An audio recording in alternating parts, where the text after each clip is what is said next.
네, 안녕하세요. 요한복음 묵상 100번째 시간이고요. 마지막 시간입니다. 100번으로 딱 맞추려고 한 건 아닌데 어떻게 하다 보니까 딱 100번이 됐습니다. 그동안 또 요한복음 공부 함께 해주셔서 감사드리고요. 오늘 마지막 본문은요, 끝에 요한복음 21장 20절에서 25절까지의 말씀입니다. 요한복음 21장 20절에서 25절까지의 말씀 제가 읽고 시작하겠습니다. 베드로가 돌이켜 예수께서 사랑하시는 그 제자가 따르는 것을 보니 그가 만찬석에서 예수의 품에 의지하여 주님을 파는 자가 누구오니까 묻던 자더라. 이에 베드로가 그를 보고 예수께 여짜오되 주님, 이 사람은 어떻게 되겠사옵나이까? 예수께서 이르시되 내가 올 때까지 그를 머물게 하고자 할지라도 네게 무슨 상관이냐? 너는 나를 따르라 하시더라. 이 말씀이 형제들에게 나가서 그 제자는 죽지 아니하겠다 하였으나 예수의 말씀은 그가 죽지 않겠다 하신 것이 아니라 내가 올 때까지 그를 머물게 하고자 할지라도 내게 무슨 상관이냐 하신 것이로라. 이 일들을 증언하고 이 일을 기록한 제자가 이 사람이라. 우리는 그의 증언이 참된 줄 아노라. 예수께서 행하신 일이 이 외에도 많으니 만일 낱낱이 기록된다면 이 세상이라도 이 기록된 책을 두기에 부족할 줄 아노라. 아멘. 요한복음의 제일 마지막 부분 정리하는 부분입니다. 그러니까 어떤 신학적 내용보다도 이 요한복음을 쭉 기록했던 요한이 어떻게 보면 자기를 소개하는 부분이에요. 그래서 한번 우리 말씀 요점을 보고 우리 본문 들어가겠습니다. 말씀 요점입니다. 요한복음을 정리하면서 요한은 베드로를 통해 자신의 운명을 얘기하게 합니다. 사랑하시는 제자로 등장했던 사도 요한의 마지막 운명과 그가 담당했던 복음서의 기록의 사명이 어떻게 완수되었는지를 밝혀주고 있습니다 하는 내용입니다. 복음서 중에서 어떻게 보면 제일 마지막에 기록된 게 요한복음이라고 말할 수 있겠죠. 그래서 요한은 어떻게 보면 공간복음서의 그 시점보다는 훨씬 후기에 기록이 돼서 이 기록을 쓸 때의 그 요한은 그 베드로의 최후를 보고 자기의 그 노년에 쭉 자기가 걸어온 삶을 돌아보고 또 초대교회가 그 1세기까지 어떻게 쭉 진행되어 왔는지를 전체를 조망하면서 이 부분을 쓰고 있다라고 생각하시면 됩니다. 그러니까 이 기록의 시점이요. 그러니까 이 기록의 시점을 할 때 베드로가 지금 어떤 예수님과의 대화 속에서 베드로가 생각하는 요한의 마지막 모습이 있잖아요. 그리고 그 시점이 마지막 때의 시점이 있잖아요. 근데 이거에 대해서 요한이 지나고 볼 때 그때 베드로가 조금 오해했지.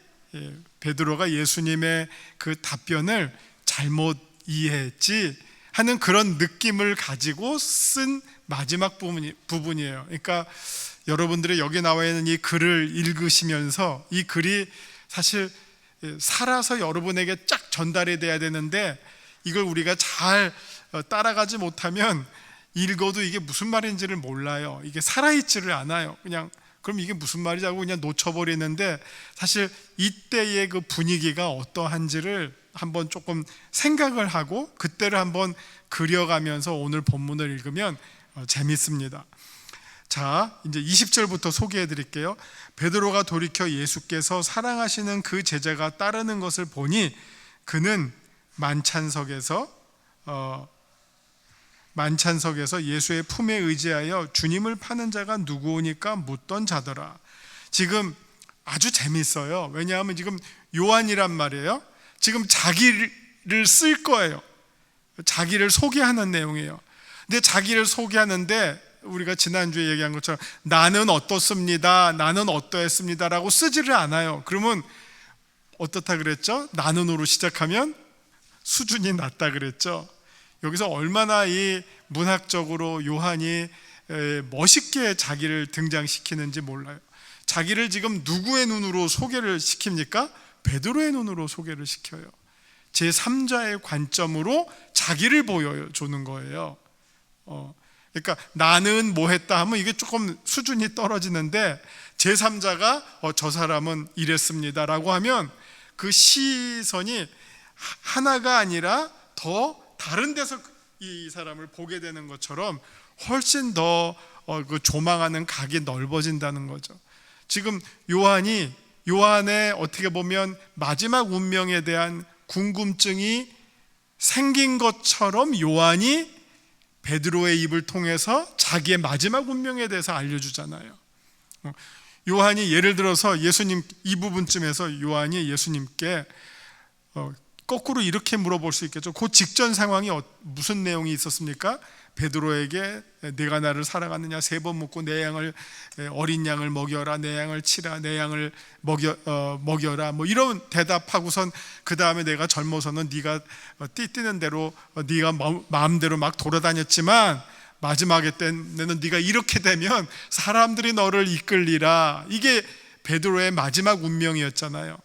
내가 마지막 너의 죽고자 하는 너의 모습은 네 뜻대로 되는 것이 아니라 누군가에 의해서 맡겨질 것이다.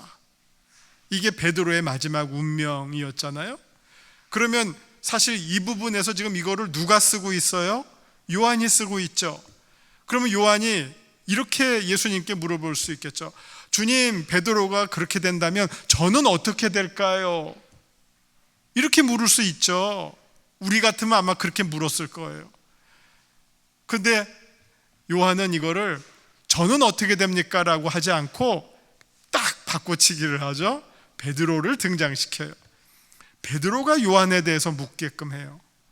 베드로가 너는 나중에 이렇게 될 거다 하니까 그 말을 들은 베드로가 요한에 대해서 물어요. 주님, 지금까지 이 요한복음을 쭉 써온 요한이 있잖아요.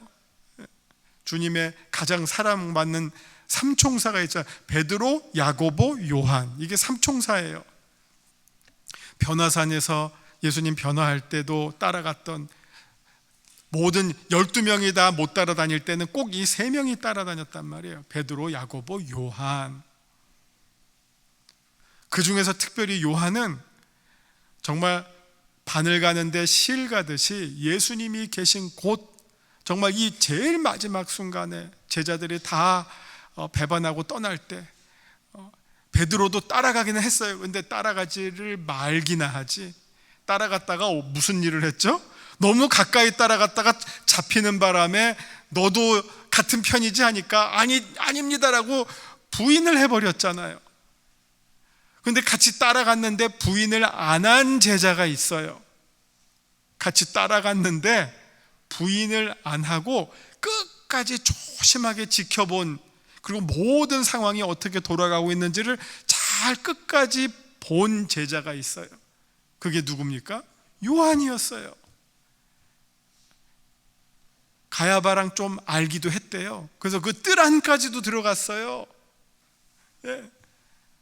아마 이 요한 따라서 베드로가 들어갔다가 완전히 그냥 쪽박을 찬 거죠, 베드로는.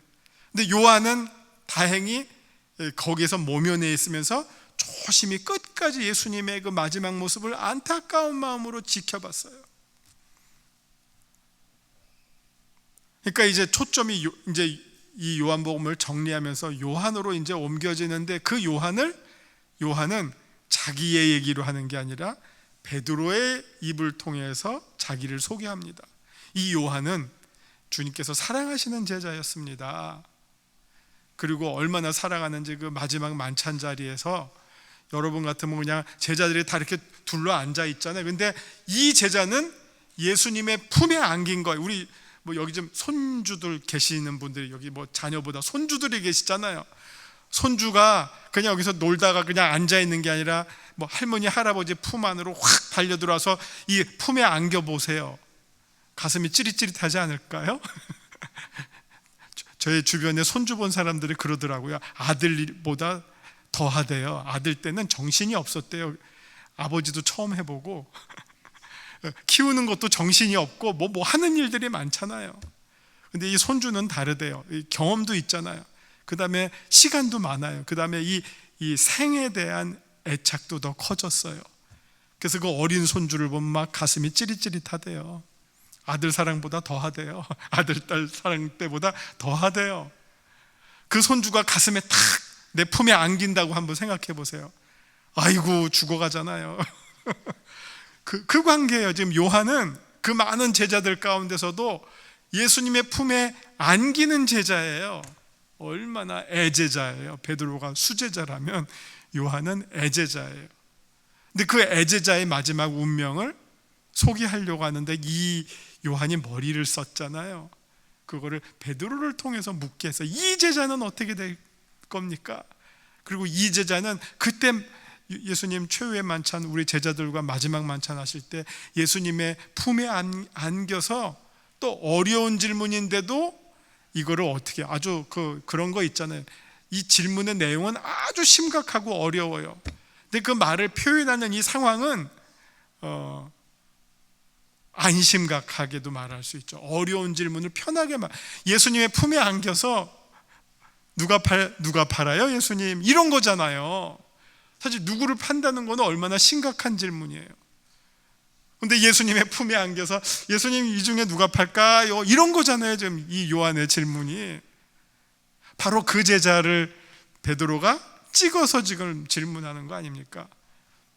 다른 10명의 제자도 아니고 자기 얘기는 들었으니까 그럼 뭐 안드레는 어떻게 될까요? 마태는 어떻게 될까요?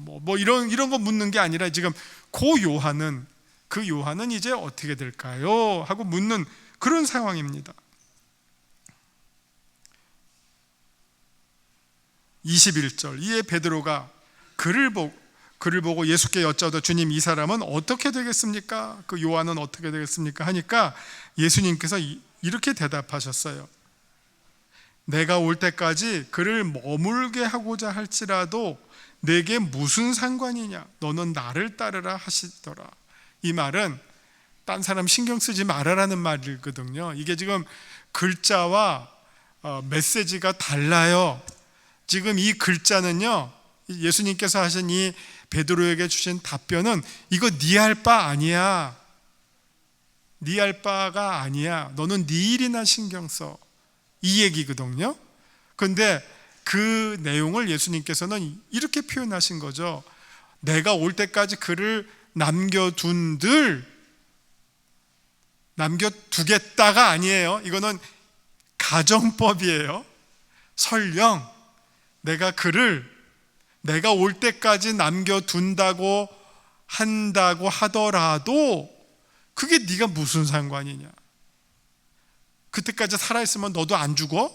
아니면 너는 그때까지 너도 남겨도? 그런 건 너는 너의 운명이 있고 너의 사명이 있고 또 요한은 요한의 사명이 있는데 각자 주어진 사명이 다 있는데 왜 쟤는 어때요? 남을 쳐다볼 이유가 없다. 너는 네 일을 열심히 해라. 요한의 일은 요한이 할 일이다. 그 취지의 답변이거든요. 근데 그 답변을 내가 올 때까지 그가 있다고 한들 네가 무슨 상관이냐 하는데 이게 그 수준에 못 미치니까 베드로는 주님이 올 때까지 남겨두신다고 하나 봐. 이렇게 이제 해석을 해버린 거예요. 자기 딴으로, 아전인수격으로. 그래서 그 말을 듣고 제자들에게 그렇게 얘기를 한 거예요. 그러니까 제자들의 관심이 이제 자, 그럼 이제 어떻게 될 것 같니? 우리들이 너는 어떻게 될 것 같고 너는 어떻게 될 것 같고 너는 어떻게 될 것 같고 이게 아마 그게 최대의 제자들의 관심사였어요. 자, 예수님이 이제 이렇게 됐는데 그럼 우리는 어떻게 될까? 베드로 자기에게 들었어요. 아마 제자들 있는 데 가서 그렇게 들은 바대로 얘기했겠죠.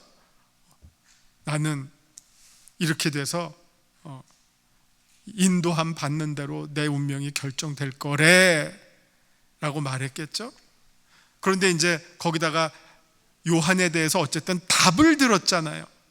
근데 그 답을 들었는데 내용을 파악을 못하고 그 답을 잘못 전달해서, 그래서 제자들한테 가서 그래 예수님이 뭐라 그러시디?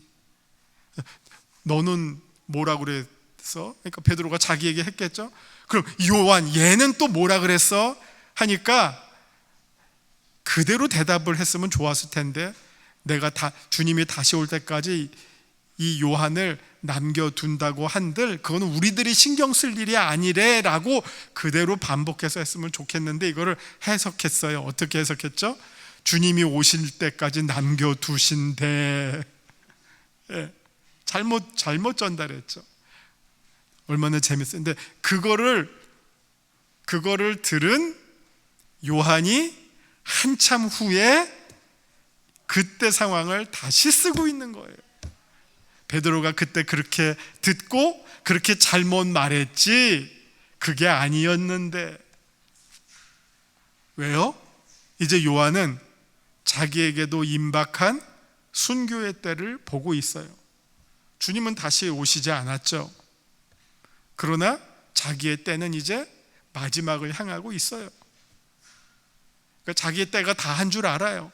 그럴 때 아마 그때를 쭉 돌아보면서 이런 생각이 들었던 거예요. 그때 베드로가 나에 대해서 예수님께 물었었지. 베드로는 곧 간다고, 순교한다고 했는데 나는 예수님께서 네가 알 바 아니라고 했는데 베드로는 그것을 오해를 해서 남겨두신대. 주님 다시 오실 때까지, 그때가 언제가 될지 모르지만 그때까지 나를 계속 살려두신대. 이렇게 이제 제자들에게 전했었지. 그런데 여기 그 다음에 하는 말, 여기 쓰지는 않았지만 그거는 베드로가 오해한 거였어. 사실 이제 나도 곧 머지않아서 이 세상에서의 나의 사명이 다 맞춰질 거야. 이런 어떤 암시, 말하지 않는 부분들을 전제를 하면서 지금 이 말을 하고 있는 겁니다. 그 상황이 이제 이렇게 됩니다. 23절. 이 말씀이, 주님께서 하셨던 그 말씀이 형제들에게 나가서 그 제자는 죽지 아니하겠다 하였으나, 이거 베드로가 이렇게 잘못 전한 거예요. 그러나 예수님의 말씀은 그가 죽지 않겠다 하신 것이 아니라 내가 올 때까지 그를 머물게 하고자 할지라도 내게 무슨 상관이냐 하는 것이죠. 이거니까 영어로 말하면 none of your business죠. 너의 일이 아니다. 네가 알 바 아니다.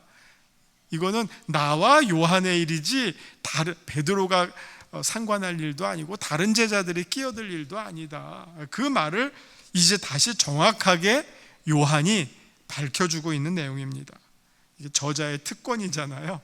자기가 베드로의 입을 통해서 한번 왔다 갔다 했지만, 대화가 있게끔 했지만, 그러나 그 대화가 성공적이지를 못했어요. 그래서 요한이 마지막에 자기의 입장에서 다시 정리해 주는 말이 23절이죠. 자, 24절. 이 일들을 증언하고 이 일들을 기록한 제자가 이 사람이라 하고 자기를 짠 등장시키는 거죠. 지금까지는 베드로의 입을 통해서 쭉 자기를 소개했는데 이제는 이제 저자가 직접 등장하는 거죠. 그게 바로 납니다. 그리고 우리는 그의 증언이 참된 줄 압니다. 이게 재밌네요. 여기서 우리는이라고 하는 표현이 나왔네요. 우리는. 그러니까 이 우리는이라고 하는 거는 신학적으로 말하면 요한의 공동체라고 말할 수 있어요. 요한을 지도자로 모시고 있던 초대교회의 어떤 작은 요한 중심의 공동체가 이번에는 요한이 지금까지 증언한 내용에 대해서 그 공동체가 우리는 지금까지 이렇게 요한이 증언했던 내용이 사실임을 우리가 고백합니다. 그러니까 요한의 증언에 대해서 이 요한의 공동체가 똑같이 증언의 역할, 증인의 역할을 또 해주는 거예요. 그러니까 이게 교회는 어떤 곳이다 하는 것을 우리가 깨닫게 됩니까? 교회는 증인의 공동체들이에요. 우리가 보고 믿은 바들을 보여주고 알려주고 확증해주는 공동체다 하는 것을 우리가 보게 됩니다. 알게 됩니다. 25절, 예수께서 행하신 일이 이 외에도 많으니 만일 낱낱이 기록된다면 이 세상이라도 이 기록한 책을 두기에 부족할 줄 아노라. 이게 지금 우리 앞장 21장 마지막 절 30절과 31절에서 했던 말씀에 대한 또 하나의 이제 반복적 정리인데요. 이때도 뭐라고 말씀했냐면은 요한복음 20장 30절 31절, 예수께서 제자들 앞에서 이 책에 기록되지 아니한 다른 표적도 많이 행하셨으나, 그러니까 예수님의 행적들, 사역들을 일일이 다 기록하면 너무너무 많지만 우리가 필요한 부분만 여기에 딱 정리를 했습니다. 그리고 이 정리한 것의 목적은 무엇입니까? 너희도 이 예수님을 믿고 영생을 얻게 하려 하기 위해서 이 글을 썼습니다 하는 내용을 이제 요한이 요한복음을 마치면서 다시 한번 총정리해 준다, 이렇게 보시면 되겠죠. 이제 여러분 읽으실 때 이 당시의 장면이 머리에 그려지시죠? 이걸 그냥 글자로만 쭉 따라 읽으면 이게 지금 어떻게 돌아가는지를 잘 모르는데, 제가 설명해 드린 그 장면들을 한번 생각하면서 지금 베드로가 예수님께 요한에 대해서 묻고 있구나, 또 베드로가 답을 들었는데 자기 식대로 해석해서 잘못 전달했구나, 그 잘못 전달한 내용을 요한이 마지막에 다시 정정을 해주고 있구나, 그리고 요한이 쭉 기록한 내용에 대해서 요한의 믿음의 동역자들이 다 이 말씀들은 다 사실입니다라고 같이 증언해 주고 있구나. 예수님의 사역에 여기에 기록된 것 이상으로 얼마든지 많이 있지만 이것으로 우리가 예수님을 알고 믿는데 족하다. 그리고 이 모든 내용들은 다 분명한 역사적 사실이다. 이런 내용으로 지금 요한이 요한복음을 정리하고 있습니다.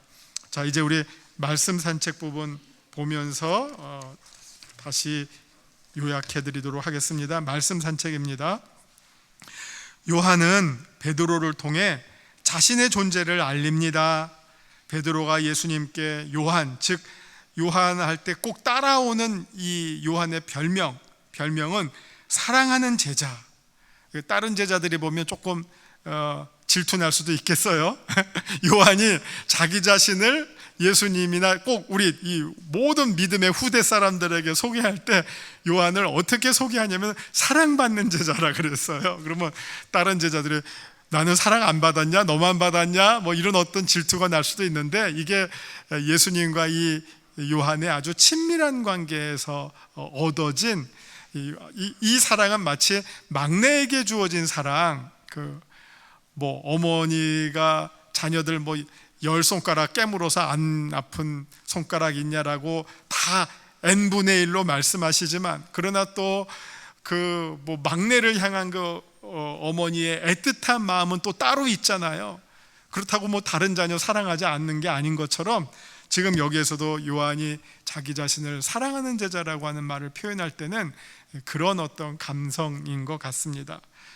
예수님께 요한 사랑하는 제자의 운명을 묻습니다. 십자가에 달리시기 전 제자들과 초유의 만찬을 할 때 예수님의 품에 안겨서, 이거는 또 아무나 할 수 있는 행동이 아니란 말이에요. 근데 이 요한은 서슴지 않고 예수님의 품에 안길 수 있는 그런 제자였던 거로 우리가 봅니다. 예수님의 안겨서 팔게 될 제자를 묻던 그 사랑받는 제자의 운명을 묻습니다. 아마 이게 한번 여러분도 성경을 읽을 때 상상을 한번 해보세요. 그 장면을 그리면서 한번 읽어보세요. 자, 최후의 만찬이 벌어지고 있어요. 그 중에서 이제 가룟 유다는 머리 굴리고 있는 거예요. 어떻게 팔까? 그러니까 혼자 딴 생각하고 있는 거죠. 다른 제자들은 다 오늘 저녁 음식 맛있다. 뭐 예수님이 오늘은 좀 더 진하게 행동하시네. 뭐 하여튼 뭐 여러 가지 생각을 하겠지만 가룟 유다는 지금 딴 생각을 하고 있는 거예요. 그런데 또 제일 어린, 어떻게 보면 어리광쟁이인 요한이라고 하는 제자가 예수님의 품에 확 안기면서 예수님, 여기서 좀 전에 누가 팔자 있다고 하는데 여기서 누가 팔아요? 이렇게 묻는 거예요.